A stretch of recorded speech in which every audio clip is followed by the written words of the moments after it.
At the will, reading, the sound that struck hardest wasn't the lawyer's voice. It was my parents laughing as they handed my sister a check worth more than most houses. Then a single dollar slid toward me, crisp and mocking. My father didn't blink when he said, "Go earn your own." My mother smirked, almost pleased with herself.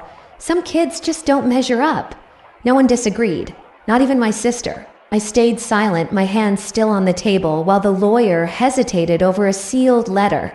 My grandfather left, only for me, pausing just long enough to make my mother's smile falter. I used to think silence was just something rooms had when people stepped out of them. Growing up, I learned it could sit beside you, even when the whole family was at the table, filling plates, pouring water, passing dishes over your hands as if you weren't there. At 8, I learned how invisibility worked. It wasn't that no one saw you, it was that they pretended not to. I remember one afternoon in late fall, the same kind of cold light that would later spill across that will reading table. My mother was arranging trophies on the living room shelf, polishing each brass plate with the sleeve of her sweater. All of them belonged to Liana, debate medals, piano competition awards, a glass plaque with her name etched in sharp serif letters. My own project ribbon, a blue strip I earned at a county science fair, sat folded on the corner of a side table. No frame, no polish. By the end of the evening, it wasn't there anymore. My father always said things like, "Focus on real achievements," while tapping Liana's shoulder, telling her which internship she'd get, which schools would take her. He spoke to me differently, less like a daughter, more like a placeholder, the one expected to manage the things no one else wanted. Walking the dog, cleaning the yard, returning forgotten items. "You're steady, Julia," he said once, as though steadiness was a consolation prize. But the only person who didn't talk to me that way was my grandfather Walter. His voice was slow, patient, as if he were letting me decide whether his questions deserved answers. He'd take me to the lake house on weekends, the scent of old wood and the quiet thrum of water against the dock settling into my bones. He kept 2 fishing rods, one new one carved with his initials, and always handed me the carved one. People pay attention to the wrong things, he told me. They look at the surface, not the pull underneath. Those afternoons were the only time I felt seen. We'd sit with our lines in the water, letting the wind shift the reflections. He never asked why I was so quiet. He already understood. Once he nudged his chin toward a bird perched on the railing, its feathers ruffled by the breeze. "Watch long enough," he said, "and you notice what others miss." I didn't realize it then, but he was giving me the very skill my family lacked, the ability to read between actions, to track truth in the smallest details. One winter break, when Liana won another award, my parents threw a dinner. Friends filled the house with bright voices and heavy perfumes. I stood in the hallway carrying coats to the back room. As I passed the dining table, I heard my mother laugh softly, the same way she did at the will reading years later. "Julia's fine," she told a guest. "She doesn't need much." That sentence stayed with me longer than any argument could have. It was the moment I understood that in this family, needing nothing meant deserving nothing. It wasn't cruelty, they simply believed their own story about who deserved what. I went back to the lake house the next morning. My grandfather was already at the dock sorting through tackle boxes. When he saw me, he didn't ask why I'd come early. He just handed me the carved rod and waited until I sat beside him. The water was still, the air cold, the world honest in a way home never was. That was the day I learned my place in the Hartman family, and the day I realized I would eventually have to choose whether to stay in it. The morning after the will reading, the house felt wrong. Too bright, too busy. My parents moving through the lake house like surveyors, opening drawers, lifting framed photos, talking numbers as if grief were an accounting category. I stood near the window watching frost melt along the deck rail, trying to quiet the echo of their laughter from the day before. Liana drifted in with a mug she didn't drink from.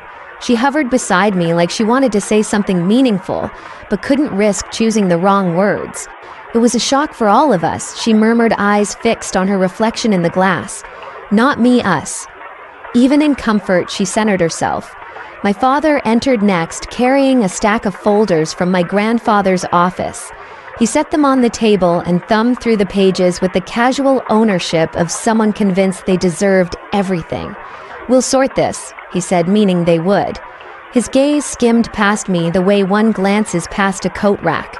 "Your sister will handle most of the responsibilities." My mother followed behind him, sorting envelopes, humming a tune I couldn't place. When she reached the small pile left for me, just the dollar, the sealed letter and a key, she paused long enough for the silence to thicken. Then, without looking up, she delivered the line that locked everything into place. "Go earn your own. No heat, no hesitation, just a verdict." Liana shifted her weight, uneasy. My father pretended to reread a document. The only sound was the distant creak of the dock settling into the cold water outside. I didn't respond. My hand tightened around the sealed envelope, its weight suddenly heavier than everything they'd claimed for themselves. For the first time, I realized they weren't overlooking me, they were erasing me, and they expected me to let them. I left the lake house before anyone noticed. No door slam, no goodbye, just the soft click of the latch behind me. The air outside carried a thin edge of winter, sharp enough to keep me steady as I walked to my car. I set the sealed envelope on the passenger seat and drove toward town, the trees blurring into one muted line. Every mile loosened the grip of their voices. At the small inn near the ridge, a place my grandfather and I once stopped for hot chocolate, I checked in without giving a reason. The owner, Rosa, recognized my name but didn't ask questions. She handed me a key and pointed to a quiet corner room. A gift, really, 4 walls that didn't demand anything from me. Inside, I set my notebook on the desk and finally opened the envelope. A key. A short letter in my grandfather's handwriting, a set of numbers and one line underneath. "Start where the truth was first bent." No instructions beyond that. No explanation. Just enough to pull me into the dark corners he'd always hinted at. The places where appearances had replaced honesty in our family long before I understood the cost. I read the letter 3 more times, tracing each loop of his pen. Then I opened my notebook and wrote the numbers down. I ran them through every pattern I could think of: dates, entries, valuations. Eventually, the columns aligned in a way that made sense only if you knew why someone would hide certain payments and inflate others. And I did. I powered on my laptop and began the work I knew best: quiet, methodical, precise. I checked archived documents tied to my grandfather's old company. I compared notes with public filings. I mapped the flow of payments that never matched the official timeline. When something didn't align, I color-coded it. When something repeated, I boxed it in red. Hours passed like minutes. No fury, no tears, just clarity. The truth wasn't hiding. It was sitting in plain view, waiting for someone who wasn't invested in the illusion to actually look. By late afternoon, the notebook was half filled. Patterns emerged. So did motives. A particular set of payments, rounded amounts, always just below thresholds that would trigger review, appeared again and again under a shell entity my father once advised. I leaned back in the chair, letting the weight of it settle. Not surprise, not even disappointment, just confirmation of what silence had been whispering through the years. I drew a line on a fresh page. Then I began assembling a timeline: dates, locations, signatures, inconsistencies. Everything grounded in public record or the materials my grandfather had tucked away in his study. No accusations, no speculation. Only facts arranged cleanly enough that they spoke without interpretation. I didn't need to fight them. The truth could do that on its own. When the sun dipped behind the hills, I took out the second item from the envelope: the key. I knew exactly which door it belonged to: the locked cabinet beneath his desk. The one he always touched before leaving the study. A habit I'd filed away years ago without understanding. I closed my notebook and slid it into my bag. Then I drove back to the lake house, arriving after twilight. Their cars were still there, positioned neatly like pieces on a board. I moved quietly, my steps absorbed by the damp wooden planks. Inside, the house was dim. A few lights glowed in the hallway. Laughter drifted from the living room, thin, uneasy, forced.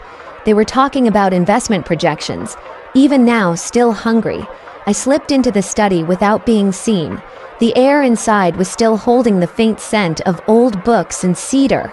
The desk lamp cast a soft circle of light around the locked cabinet. I knelt and fitted the key into the metal slot. It clicked open with a sound that felt final. Inside were binders, thin, labeled only by years. A stack of notes in my grandfather's handwriting, a small recording device, a a few printed emails, and a single envelope addressed to me sealed with the same care as the first. I didn't open it yet. Instead, I sorted through the binders. Page after page confirmed what I had already traced my parents' fingerprints on decisions that stripped him of control in ways he never publicly admitted. Rounded payments, notes written in my father's legal phrasing, a pattern of advice that didn't match the outcomes. I scanned what mattered and stored the digital copies in a cloud folder, then backed them up twice. Simple, professional, clean. In the corner of the study was a camera so small it blended into the wood frame of the bookshelf. I hadn't noticed it before, but my grandfather's letter had said everything I needed to understand truth is only effective when the right people see it. The lake house recorded everything, their actions, their words, their intent. I stood slowly, letting the realization settle like dust in a quiet room. This wasn't revenge.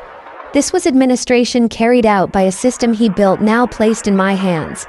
I closed the cabinet, locked it again, and slipped the key into my pocket. No need to announce anything. Not yet. As I stepped back into the hallway, I heard my mother's voice rise crisp and certain. Julia will stay out of this. She never had the mind for complex matters. I paused, unseen. Their voices filled the house, confident in their assumptions, unaware that the walls were finally listening. I turned away, steady and silent. This time, I wasn't here to be included. I was here to finish what he started. Morning light slid across the lake house floor in a thin, cold line when I returned.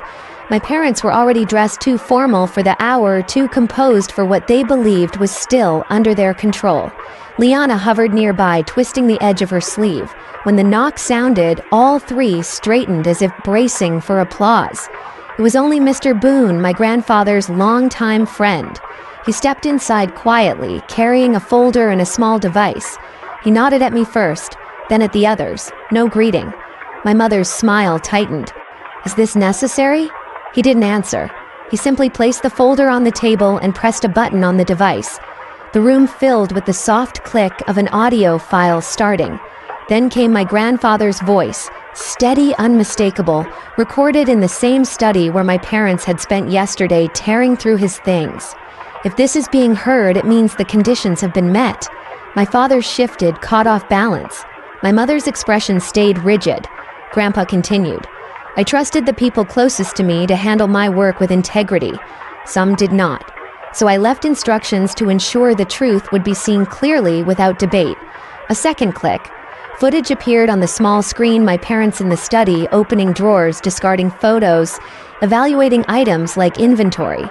Their voices carried plainly talk of property value, leverage, entitlement. My mother stepped forward. "This is taken out of context." Mr. Boone raised a hand. Silence. Another clip followed, this time records projected onto the screen.